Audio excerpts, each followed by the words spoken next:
guys! Welcome back to my YouTube channel. I'm Lester Villahermosa, Sales Executive ng Mitsubishi Peak Motors, Jose Abad Santos, Manila.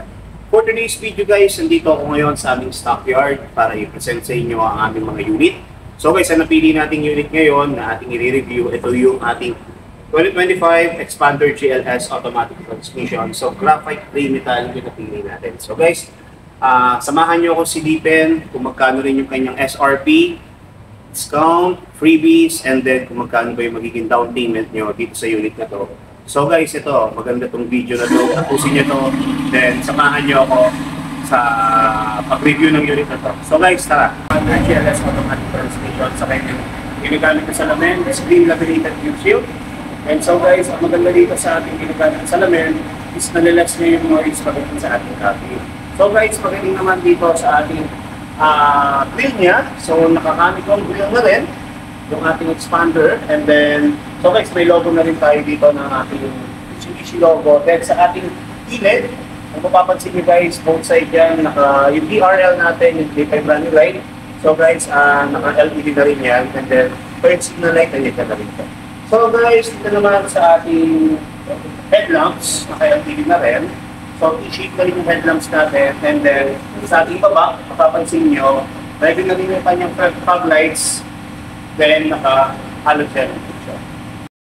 So guys, dito naman tayo sa ating gilid ng ating gulong kung pag ginagamit natin pagdating kay expander. So guys, ang ginagamit natin is naka 205 by 55 by R17 two-tone alloy wheels, and then sa kanya naman guys, sa kanyang front, is naka MacPherson na rin to, MacPherson strut, and then naka disc brake na rin po. Then mapapansin mo guys, sa kanyang likod naman is naka torsion beam naman tayo, and then naka drum brake. So guys, ang maganda rin kay expander, no, naka integrated na rin yung kanyang side mirror. So pagdating naman dito sa kanyang pag-open ng pintuan, meron na rin tayong POS sa tinatawag. So guys, ito yung ating loob pagdating sa ating expander, yung kanyang interior. So makikita nyo dito sa kanyang gilid, dito yung controls natin pagdating sa ating window, and then naka all power na rin yan then sa ating pintuan. So guys, tara, pasukin natin. Ako sa loob ng ating expander. So guys, gumamit tayo ng ating susi pagdating kay expander is naka push start button na rin kasi to si expander ngayon, si GLS Automatic. So guys, ito yung dalawang susi niya, and then meron tayong extra na key na isa, and then yung ating serial. So guys, ito itatago natin itong serial na to. So guys, yan, ipipress mo lang to pagdating kay expander na hold mo lang ng 3 seconds, and then tapak ka sa brake para mag-open yung engine ng ating expander. So guys, try lang natin ha. Tapak ako dito, and then press mo lang to, mag-open yan. Maririnig mo yung makina na nag-open siya. So guys, ito yung meter cluster niya, point link meter cluster, yung maganda sa kanya. And then meron din tayo tinatawag na 3-spoke leather wrap. And then ito naman yung hands-free button.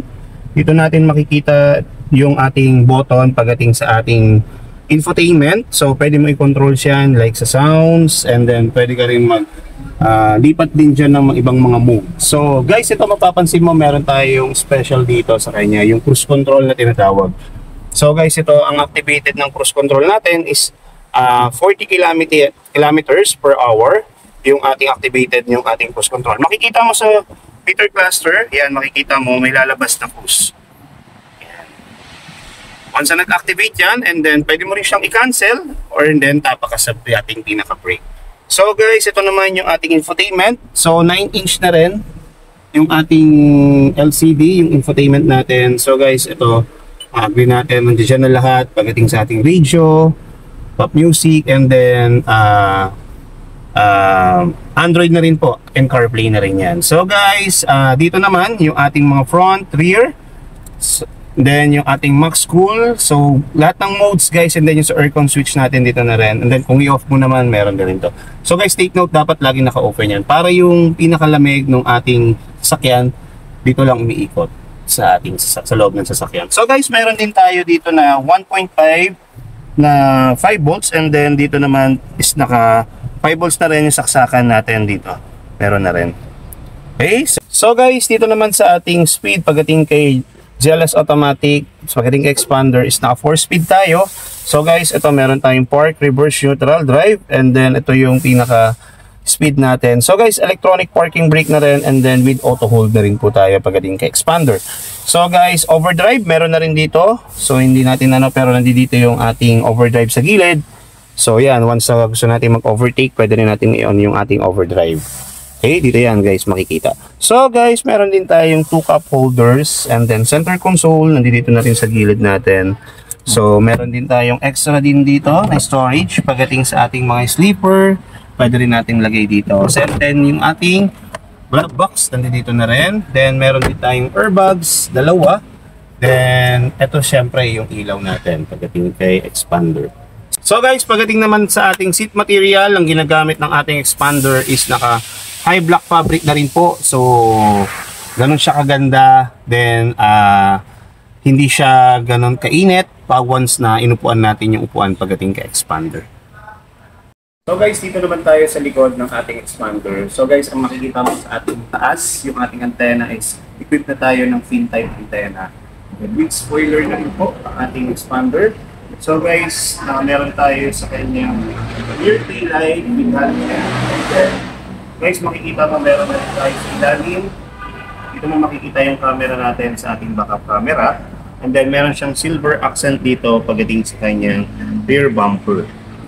So guys, ang capacity pala natin pagdating kay expander, yung cargo capacity is nasa 1,600. So yun guys, napanood nyo na yung ating konting video and then review ng ating 2025 Expander GLS automatic transmission. Sa mga nagtatanong kung magkano yung SRP nito guys, is nasa 1,216,000. So guys, additional 15,000 sa ating white series na quartz full ride. So, magiging SRP mo is 1,231,000. So hindi nyo pa alam guys na ang ating 2025 Expander GLS is naka 5,000 all-in down payment na lang po tayo. So marami pa po tayong previous na pwedeng ibigay.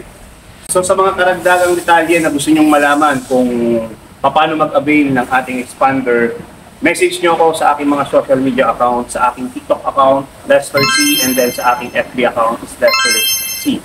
So guys, huwag nyong kalilimutan. Please like and share and subscribe my YouTube channel, Lester Villa Hermosa. So guys, marami pa ako pwede ibigay sa inyo, maraming freebies. So ano pa hinihintay nyo guys? Tawag na!